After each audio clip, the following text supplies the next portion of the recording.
If you live in America, there's a good chance you've never heard this story.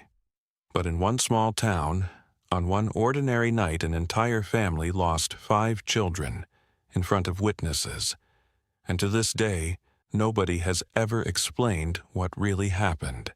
It's Christmas Eve, 1945. Fayetteville, West Virginia. George and Jenny Sodder are raising 10 children.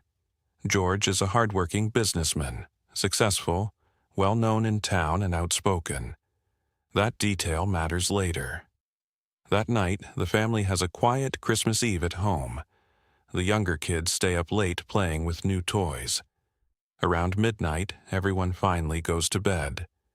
Just after 1 a.m., Jenny wakes up to the smell of smoke. She gets 4 of her children out safely, but 5 of them, Morris, Martha, Louie, Jenny, and Betty, are still trapped upstairs. George tries to reach a ladder he always keeps by the house. It's gone. He tries to get his truck to the window to climb up. It won't start, even though he'd driven it that same day. He runs to call the fire department. The phone line is dead. A neighbor finally drives into town to alert the fire chief. But the fire department, just 2.5 miles away, doesn't arrive for over 7 hours. By the time anyone reaches the house, it's already burned to the ground. Here's what doesn't add up. Officials said the fire was hot enough to completely cremate 5 children in under an hour.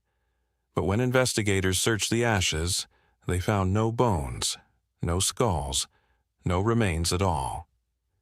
The family's own life insurance investigator would later admit privately that he didn't believe the children died in that fire. In the weeks after, strange reports started coming in.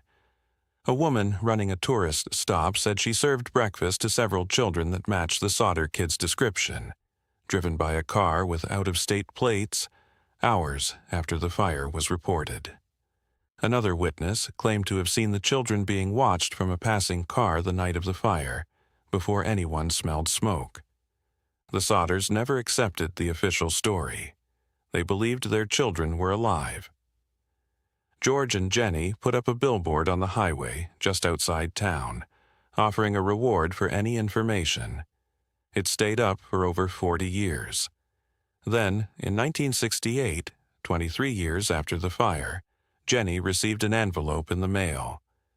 Inside was a photograph of a young man who looked strikingly like her son Louis, now grown.